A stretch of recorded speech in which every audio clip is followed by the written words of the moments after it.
Good morning, everyone. How are you doing? How is the lockdown treating you? It is a beautiful Monday and I'm so blessed to be part of it. It's so amazing. I'm alive, I'm healthy. God has been so faithful. We are eager, to hear the president say something this week. Well, how is everything going on? Those that are working and those that are working from home, what's really happening? What's really happening in this lockdown that is actually finalizing? I think by the end of this week, 31st, we'll be out. That is if the president lets us out anyway. Well, thank you for watching Rest TV from the Morning Dew Takeoff, the political roundtable. Thank you so much. Well, this is time for straight up. We talk honesty, we talk truth. We are more into reality. Things that happen, things that most of the time we actually skip. We don't talk about them, we don't attend to them, we're like whatever. We give them that whatever attitude. So that's what we really talk about. What am I talking about today? Today I'm talking about the blame game. This is something that we do quite often. Everyone does it. Maybe. It just takes maybe a sense of maturity for one to realize that this is actually not working for me, so I think I should try to evolve and grow and change the way I do things. So for one to actually come out of it and take responsibility of their actions, it takes maturity. Then you can actually stop the blame game. But that's what we're talking about today. Well, a person who is blamed for other people's mistakes, we have a common name for them. We usually call them scapegoats. You're in an area and if anything happens, they're like, it's Juliet. Everything, Juliet. That means I'm a scapegoat in that particular society, that if anything happens, I'm the one that my name comes in so easily. I take the blame for other people's, crime. Then we have these friends of ours that actually are so much into throwing us under the bus. At every given opportunity, they love throwing us under the bus. They give us in at any time. You get? So those are the people we call the blamers. Those are the blamers. So what is a blame game? What is a blame game? When something goes wrong and we feel threatened, it's natural to want to defend ourselves against any repercussions. So it's actually a natural thing that happens to us humans. If anything comes up, it's kind of like if we're in attack mode, the first thing that we want to do is to defend ourselves. So but you can actually defend yourself, and it's okay, it's a natural thing that comes up. But how do you defend yourself? Do you defend yourself by taking responsibility of the action, apologizing and trying to ensure that you become a better person, or you shift the blame to the other person, you shift the blame to something else, and that actually leads other people into trouble? Well, we might find ourselves scapegoating or trying to shift blame elsewhere because of this natural feeling that comes up. Because of the attack mode that we feel, there are higher chances of us scapegoating, going that road of scapegoating or shifting the blame elsewhere. You get? It's always easy to blame others. It's something that is easy. You can easily blame a person, especially if they're not around. And they're like, who did this? So you see the person is not around, you can put their name in, like it's the other party who did it. You get? But one thing is for sure. One thing. You can spend your entire life blaming the world, but your success and failure are entirely your responsibility. You can spend your entire life blaming the world, but your success and failure are entirely your responsibility. Yes, blame and blame and blame and blame. You can play the game. It's okay. But by the end of the day, you have questions to answer about your success. What is wrong with you? Why are things not working out for you? Your friends are successful in their businesses, they are prospering at their jobs and all that, but for you, you're stuck in one place. Why? Because you love being in the space of a blamer. You love being in that comfort zone of blaming others instead of you being, taking action. Taking responsibility of your action. I want to give you some examples of people that I know that have stories behind their success, that when someone talks about Tyler Perry, you actually there's a story behind that name. There's a story behind him being the person that he is today. I want to talk about Joyce Meyer. She's one of the renowned pastors that we know around. And this is a lady that was raped by her father, more than 200 times. Her story is everywhere. We've read it. But look at her. Because her father, who is a man, raped her like numerous times, it didn't stop her from getting married, because she's married to a man, and it was a man, in the position of her father that really raped her and did all sorts of things to her. But it didn't stop her from getting married. She didn't, actually, there were no blames. Right now, the reason why she's successful, the reason why she's able to help and be a light, that light to the world, it's because she didn't sit down in the house and blame her father and blame whoever didn't care to listen. Then no, she stood up and she accepted whatever came, and she's like, you know what, I think I have to make something out of myself. That's why we see the Joyce Meyer that we see today. But if she sat in some place or in some hood and she was blaming and victimizing herself, she would not be the woman that we see today. Her story, we would not know, but her story is touching nation. Her story is changing lives. People are giving their lives to Christ because of the forgiving heart that she exhibited by forgiving her father. So the blame game doesn't actually take you anywhere. You just have to wake up, like snap out of it and do something much more better with yourself. Look at Oprah Winfrey. She went through different types of abuses, but right now she's a woman. There's an interview I watched, and she was talking about being imprisoned by her past, and all that, blaming her past. But the time she woke up and she's like, you know what? I'm better than this. I can be different. I can choose a different path. I don't want to be like, where I come from. And she did it. Look at her right now. Steve Harvey. I love him so much. He's really amazing. He's one of the the biggest TV personalities that we know on the planet. This is a man who spent 3 years sleeping in a car. Like, the car was the house, was everything. He didn't have a house, but look at him now. These people have stories. There's so many people. They have stories behind them. Look at the Lady Gaga that we see today. That lady who is so famous, who is so successful in her career. This is a young lady that was raped and left pregnant at the age of 19. So it's just, I don't even know, like, just imagine if these people stood there, they were there, and they just blamed everyone. They blamed the people that praised them. They blamed the rapists, and they were stuck there.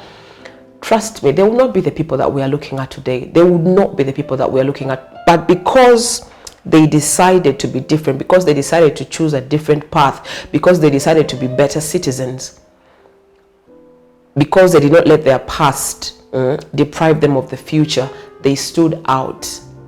They didn't just fit in. They did not victimize themselves. Oh, I'm a rape victim. Oh, no. They stood out, and right now they're the people that we are looking up today. So those are just examples of people that I'm talking about. Okay, look at me right now. This is not the person I was years ago. I was broken. I was torn apart. I was a mess. I was crazy. I used to fight men. I used to do what? I was so angry. I was blaming everyone, including the cup that I used to use, like the cup I used to drink water with. Like, I blamed everything around me. Because life, I didn't find purpose in life. I didn't find meaning in life. Everything didn't make sense at that moment. But the moment I was like, you know what, I think I need to snap out of it. Yes, I was rejected. So what? It happened. Are you not going to move on?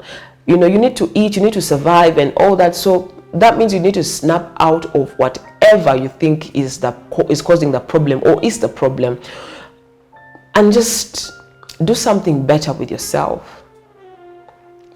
Now the person, because there are things I remember that my mother and her sisters, some of her sisters, used to say, and I look at myself right now and I look at their children and I'm like, oh, because some of them actually stopped their children from interacting with me since I was kind of like an abomination. I was like the baddest, I don't know, whatever they thought I was.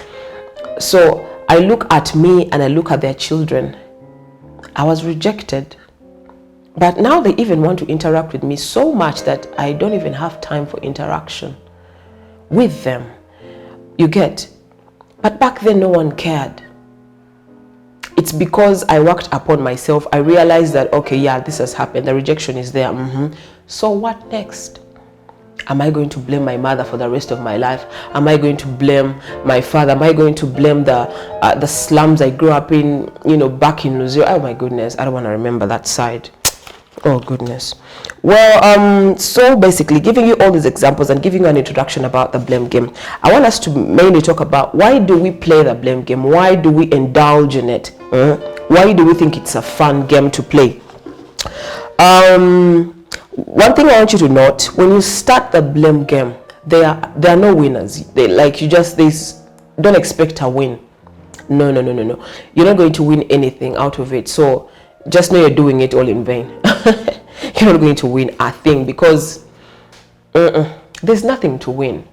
Okay, you're taking the you're shifting the responsibility to another person. The truth is, you're denying yourself a platform to learn. You're denying yourself to to solve problems, to become a problem solver. But all you do is create problems, but don't be part of the solving. So literally, you're denying yourself platforms to learn, platforms to evolve, to grow. You get? So there is no winning in the blame game. So why do we play the blame game? One thing is, some people simply can't admit to perceived failure or mistakes. You can't. You just don't want to admit that, you know what, it's me, I did it, and I'm sorry. We don't want to do that. You know why?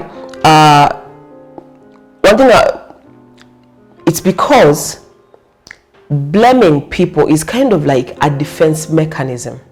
Like I said in the beginning, when I was defining it, what a blame game is, it's kind of like a defense mechanism. Like you feel like you're in attack mode. So how do you defend yourself out of the attack? Because you want to save yourself, you don't want to get into trouble. So you use it as a defense, mechanism in order to maintain your own sense of self-esteem. This is under, the failing to admit, you want to save, you want to keep it up. Like your self-esteem should not go down. So what do? You defend yourself by blaming other people. One thing you should know, a healthy, stable, confident person will own up to their mistake. A confident, healthy, and stable person will own up to their mistake. They will take responsibility of their action. So if you don't do that, then you know the category you fall in. You get? Because if you're shifting blame, that means you're going to shift blame on this person, the other person. By the end of the day. Number 2, blaming gives you a vent for your frustration, or it gives us a vent for our frustration. What do I mean? It gets us off the hook. When you're part of something, and you've actually been part of it, but you quickly shift the blame to the other person. That means they're not going to ask you any question. Nothing is going to be demanded out of you. If it is an investigation, you'll be out. You won't be considered a witness. So you're off the hook. You get? So you avoid the frustration that comes with questioning and everything. Why did you do this? Like everything. If it's numbers, there's no organization at all that's going to happen. So you're off the hook. If it is work, you're off the hook. That work is going to be given to some other person.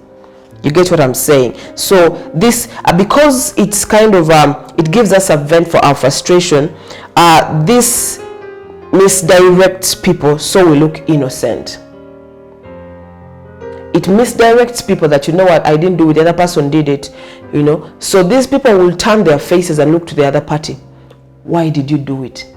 You're innocent. For you now, you're looking innocent. You've misdirected the people to look towards the other person who is actually innocent. But you've taken the other person's innocence and you've given them your guilt. You get? So it gives us that vent for our frustration. It gets us off the hook. Or we misdirect ourselves not to recognize our contribution to the mistake. Because, like, you're in a team and something was expected from you as a team. But when the day cometh forth and you have to present what you did, something maybe happened and it has led to failure.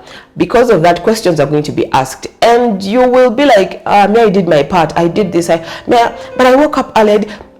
Instead of you managing the whole thing as a team, for you're going to cut yourself out and leave the whole thing to the other people. But remember, if your team fails, you are part of the failure. If your team wins, you are part of the win. You get? But because it's a fail, you take yourself out. So you don't want to recognize your contribution to what is actually going on. I'm still under the vent for our frustration. We do it to avoid pain. We don't want to be frustrated. We don't want to feel any pains. No, we don't. So we're like, let me just, no kakananga, you've shifted the blame to another person because you want to avoid pain. Let's assume a mistake has happened, and this mistake happened in the past. But because you don't want to go through that pain again, you don't want to acknowledge what has happened. Like, you don't want to talk about it. Has someone ever come to you and like, but why did you do this? What? They're asking you a lot of, and you're like, you know what? Can we just not talk about it? Can we just forget it? You're not attending to the problem. You're actually sweeping it under the carpet. That actually becomes unfinished business in your life. So we do it in order to avoid pain. We don't want to do any work. You've done mistakes in whatever you were doing. Now they're asking, what didn't happen? You're like, I didn't, it's not me, it's the other person. She did this it's because of the miscalculation of the accountant. So instead of you trying to be like, you know what, I think I can attend to it. This is what has happened. So is there any way to rectify it? Can we be given more time in order to work around the clock and see that, we correct the mistake? No. What do? You shift the blame to different departments. You shift the blame to your past. You shift the blame to your friend. You shift the blame to whoever you see is around or, can fit into that blame. That mistake that you have done. You get, and this takes you off the hook and you don't do any work. So the work that you would have done is given to the other party to correct. But this actually this denies you a chance to learn. This denies you a chance to rectify that mistake, so that by the time it happens again, you know how to solve it. So you're denying yourself platform, by trying to get yourself off the hook. You're denying yourself platform. You get? What else? Many of us continuously emotionally beat ourselves up over our past mistakes. We blame people because many of us continuously emotionally beat ourselves up over past mistakes. We do this every time. What do I mean by this? We try to avoid thinking about our past. We mask it, we numb it, like we don't want it to come out, because we feel like if we acknowledge the mistakes that are happening to us now and they happened in the past before, and we acknowledge them right now, that means we are trying to open the Pandora box. And trust me, there are people that don't want those boxes opened at all. Like, you just don't want that Pandora box to open. The moment it opens like this, that is trouble for you. So you just be like, you know what? You don't acknowledge the mistakes. You shift the blame to your past. You're like, and trust me, it's easier to blame someone else. It is easy to blame someone else. In your past, it's easy to blame maybe your mother, your father, your sisters, or whatever other people you met in the past, or even your ex-boyfriend.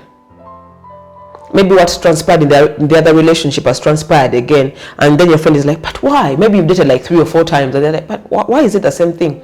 Like, it's because of my ex-boyfriend. Maybe he did something to me. Really?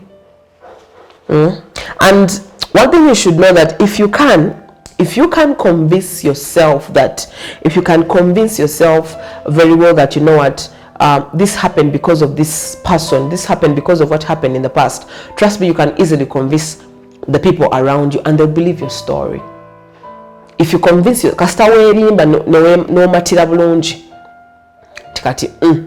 you accept the story, you can easily convince other people, and they will take it. They will take it because you are convinced. That means they will also be convinced.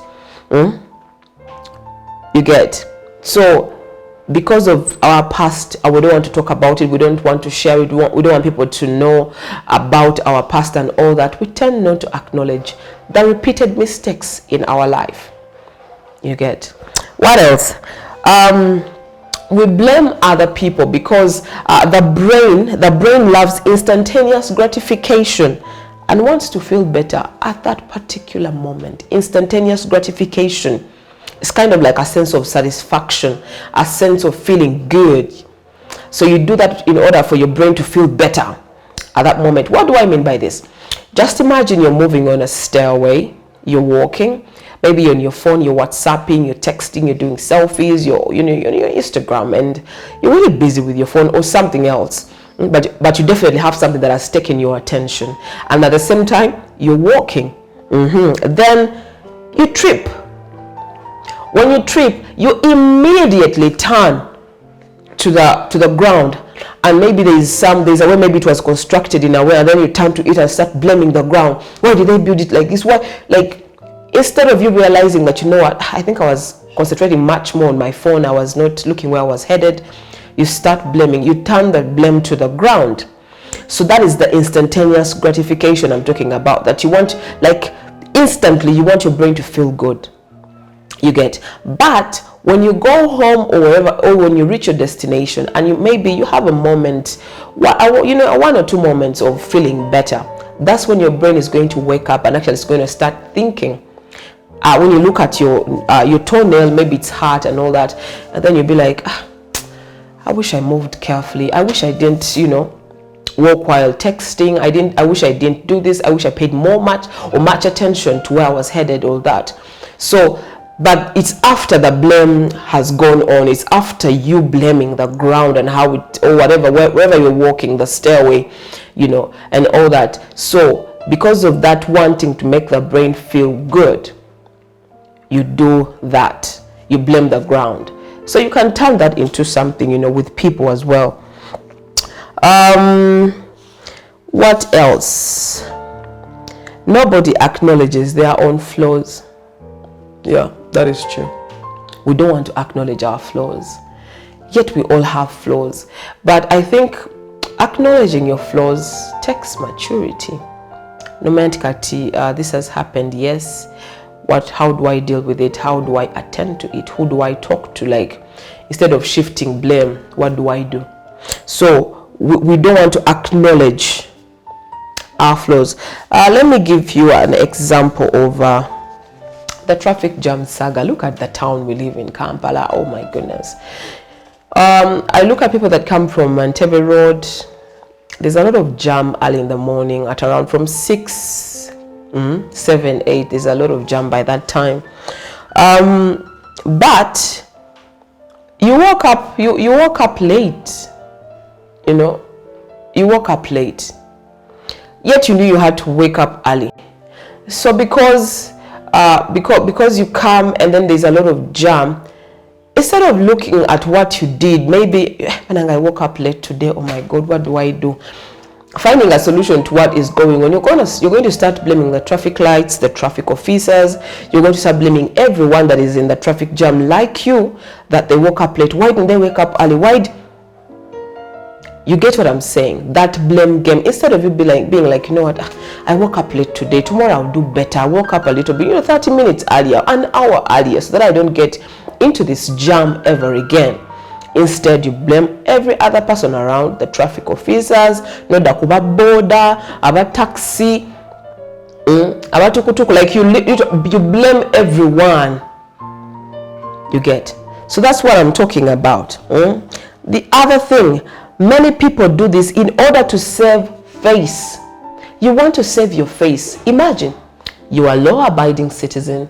You follow the traffic rules. You're respectful. Like, you're always smart and clean. When someone looks at you, you're actually flawless. Like, you're a good person. But this one day, you're on the road and you're taking your children to school. You're late for work. Maybe you have a meeting, and at the same time, they have to be at school. So you're in haste, and then you drive and you're over speeding. Then that day the traffic officer comes and he's like, you know what, you've never had any issue with the police, you've never had any issue with any traffic officer or whatever. So what happens? nebakuyimiriza, and they're like, you know what, we are giving you a ticket for overspeeding. Instead of you trying to understand, like, you know what, officer, I'm sorry, they're going to be like, but every other person was speeding. Why are you arresting me? Why are you giving me the ticket? You get that saga because you just want to save your face. How will people see that I got a speeding ticket? How, like, you don't want to go in trouble, but it's because it wasn't for a bad cause that you were overspeeding. Yes, you were overspeeding, but can you talk to this officer and tell him, you know what, I'm really sorry for overspeeding, but I was in haste. I have a meeting to attend. At the same time, I have to take my kids to school. Communication. But what do? You instead turn the blame to other people. But they have seen you, they have not seen other people. So you shift the blame. They were also overspeeding. Did he just have to see that I was the only person speeding? And the moment you start that, there is no winning. You're not going to win. It's either you're going to be behind bars or you're going to be actually given added on another ticket. Like they call it a fine. You're going to be fined because you're not accepting what is being told to you. You get. So you move, it's like you're attacked, so you move into the defense mechanism of blaming. I think you get what I'm talking about. What else? It's blaming. We do it because it's a tool we turn to when we are in attack mode. That's exactly what I've been talking about. It's a tool that you turn to when you're in attack mode. One thing you should know, our system over the course of evolution has been programmed in a way that we resort to destructive conflict resolution methods when we are under attack and blame others for it. It's in our nature. But do you defend yourself? How do you defend yourself when you're in attack mode? Is it by shifting the blame or taking responsibility of the action and trying to figure out how to solve whatever has gone wrong? So we use it as a tool to turn. We turn to it when we are in attack mode. You get, as I finalize. It's, to some people, the reason why we do this, it's because it's easier. When I blame the other person, the whole thing is off. I'm free to go and do my things and let this other person deal with it. So it's easier. And then the other thing, some people are just liars. They just love to lie. They just throw their friends or workmates or partners under the bus. It's just in their nature. Like they don't feel any ouch when doing it. It's normal to them. It's okay. You get. The blame game. Well, tomorrow I think tomorrow I should continue kind of like a part 2 of the blame game. And I will talk about the side effects, the consequences that actually come out of the blame game and how you can stop. You can stop the blame game, but that we'll do. I think we'll do that tomorrow. Yeah, so thank you for watching. That is all I had to share for today about the blame game. Why do we do it? Is it good or it's bad? It's actually a very bad thing to practice. And when you practice it, trust me, there is no win for you. Like, you cannot win. Trust me, you just can't win because it doesn't take you anywhere. It actually denies you platform to learn, to evolve, to grow, and it denies you maturity because you can't mature when you're doing that blame game. Like I said, a healthy person, a stable person, a confident person is a person that will actually take responsibility of their action. They will own their mistakes and face them. There's a time in life whereby, you know what, I'm ready to face the worst. You get, because it's your doing. Fix it. But the moment you don't work on stuff, trust me, they are going to pile up and pile up and pile up, and a day is going to come forth and everything will just come crumbling down, and then you'll trail down the road of shame, which I really don't want for anyone. You get. Well, that is all I had to share. Juliet Nasuga is my name. Stick to Rest TV. We have a lot of programs that are aligned. If you've not watched live, you can actually go to our YouTube channel, and that is Arrest TV Uganda, and you can watch all our programs, including Straight Up. We are there, and you can watch and share. Let's meet tomorrow at exactly 10:30 a.m. to 11. Have a blessed Monday.